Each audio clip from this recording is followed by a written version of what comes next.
నమస్తే. ప్రస్తుతం మనతో పాటు సీనియర్ జర్నలిస్ట్ భరద్వాజ్ ఉన్నారు. ఆయనతో మాట్లాడదాం. నమస్తే సార్. నమస్తే. సార్ మంచు మనోజ్ ఈరోజు ఒక ఈవెంట్లో మంచు లక్ష్మిని కలవగానే మంచు లక్ష్మి ఎమోషనల్కి గురైంది. అంటే ఈ మధ్య జరుగుతున్న పరిణామాల్లో మనం చూస్తూనే ఉన్నాం. అంటే ఇంతవరకు వాళ్ళిద్దరు కలిసినట్టు ఎక్కడ కనిపించలేదు.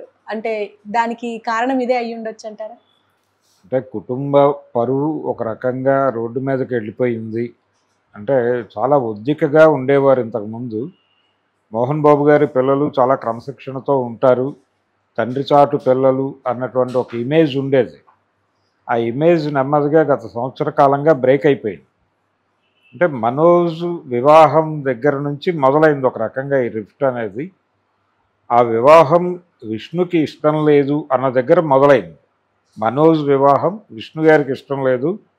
ఆయనకి ఇష్టం లేకపోవడానికి కారణం ఆయన వైపు నుంచి ఆవిడ వైపు నుంచి వచ్చినటువంటి అభ్యంతరాల నేపథ్యంలో అక్కడ ఒక పొలిటికల్ గొడవ ఉంది.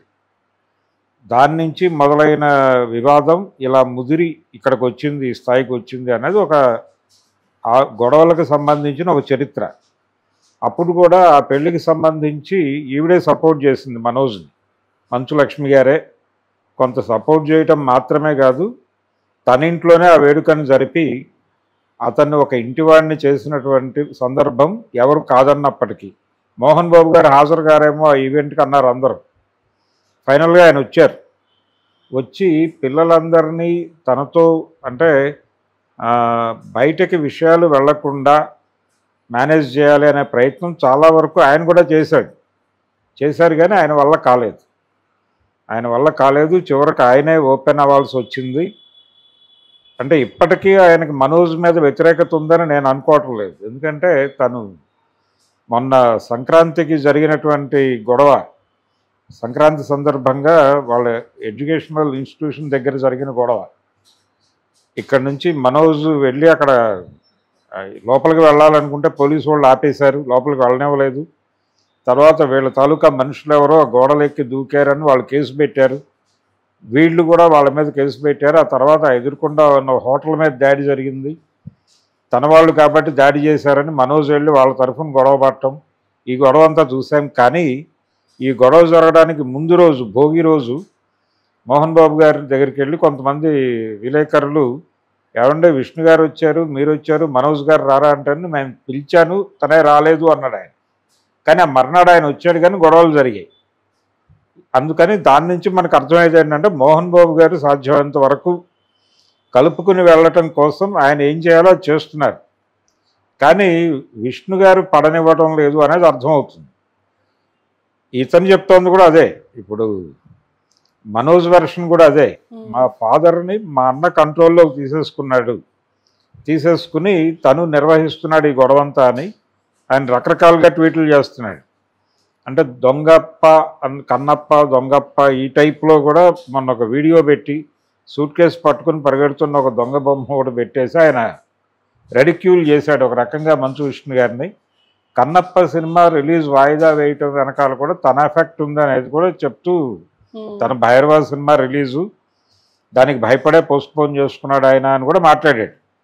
అలాగే ఆ సినిమాలో పెట్టినటువంటి డబ్బులన్నీ కూడా ఈ ఎడ్యుకేషనల్ ఇన్స్టిట్యూషన్స్ నుంచి వచ్చిన డబ్బులన్నీ తీసుకెళ్ళి అక్కడ పెట్టారు. రేపు పొద్దున్న తేడా జరిగితే దాని బాడీలో వీళ్ళందరూ మెంబర్స్, అంటే తను కూడా మెంబర్ అని చెప్తున్నాడు ఆయన మనోజ్. మరి ఆయన ఉన్నాడా లేకపోతే ఈ లోపల వాళ్ళు ఏదైనా రెజల్యూషన్ పెట్టి ఇన్ని తీస్తారో తెలియదు.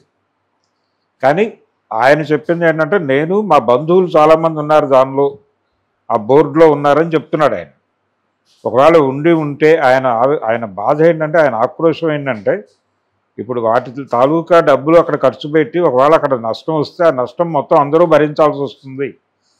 అలా వీళ్ళ కన్సర్న్ లేకుండా అలా ఎలా డబ్బులు పెడుతున్నారు అనేది ఆయన ప్రధాన ఆరోపణ. అయితే తన సినిమాలో తను పెట్టే ప్రతి పైసా కూడా తన సోర్స్ నుంచి మొబిలైజ్ చేసిందే తప్ప ఎక్కడ డబ్బులు అంటే ఒక కామన్ పూల్ తాలూకా డబ్బులు తీసుకెళ్ళి నేను దానిలో ఇన్వెస్ట్ చేయలేదని విష్ణు చెప్పాడు.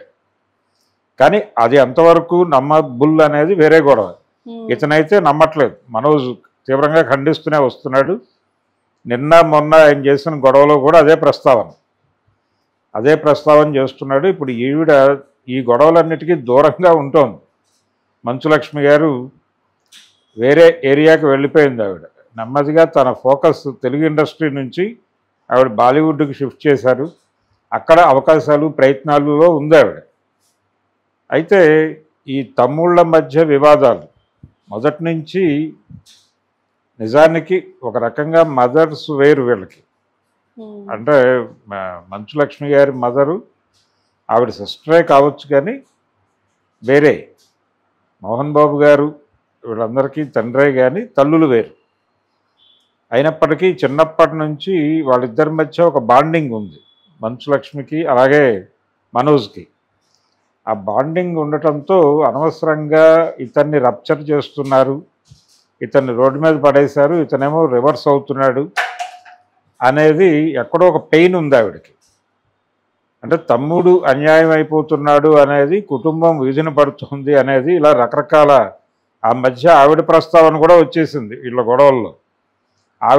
ఆవిడ కూడా ఆస్తులు పనిచేసుకుని వెళ్ళిపోయింది అని. ఆయన వీలునామా ఎప్పుడో రాశానని చెప్తున్నాడు మోహన్ బాబు గారు. ఈ గందరగోళం మధ్య ఫ్యామిలీ ప్రధానమైన గొడవ ఆవిడ ఆ పెయిన్ ఫీల్ అవటం, అంటే కన్నీరు పెట్టుకునే పరిస్థితి రావడానికి కారణమైతే తమ్ముడు ఇలా అయిపోయాడు అనేది ఒక గొడవ అయితే, కుటుంబం తాలూకా పరువు ఇలా అయిపోయింది అనే బాధ కూడా ఆవిడ మోస్తోంది. ఈ రెండు కలగలిసి ఆవిడ ఎమోషనలైజ్ అయ్యి ఇప్పుడు అతన్ని కమ్యూనికేట్ చేయడానికి ఆ ఫ్యామిలీకి ఉన్నటువంటి ఏకైక ఆపరేటర్ ఈవిడే. ఇప్పుడు మనోజ్ని కూర్చోబెట్టి మాట్లాడాలి అంటే ఆవిడ వల్ల మాత్రమే అవుతుంది. ఆ స్పేస్ ఉంచుకుంది ఆవిడ. ఆ స్పేస్ ఉంచుకుంది అనేది ఈరోజు ఈవెంట్లో అర్థమైంది. కాబట్టి ఇప్పటికైనా మోహన్ బాబు గారు ఇది సార్ట్అవుట్ చేయదలుచుకుంటే ఆవిడ ద్వారా ఏదో ఒక ప్రపోజల్, ఇంటి దగ్గర ధర్నా చేశాడు కదా ఆయన, ఇలా రోజువారీ జల్పల్లి గృహం దగ్గర ధర్నాలు, రాస్తారోకోలు, ఇలాంటి గొడవలు లేకుండా ఉండడానికి మంచులక్ష్మి గారి ద్వారా ఒక రాయబారం నడిపించేసి, ఆ రోజున కురుక్షేత్ర యుద్ధం కూడా అన్నదమ్ముల పిల్లల మధ్య జరిగింది. కృష్ణుడు బాధ్యత తీసుకుని వెళ్ళి, అంటే మేనత్త పిల్లలు అనే కన్సర్న్తోనే వెళ్ళి అక్కడ రాయబారం జరిపొచ్చాడు. మరి ఇప్పుడు తమ్ముళ్ళ మధ్య గొడవలు తీర్చడానికి ఈవిడ్ని రాయబారిగా ప్రకటించి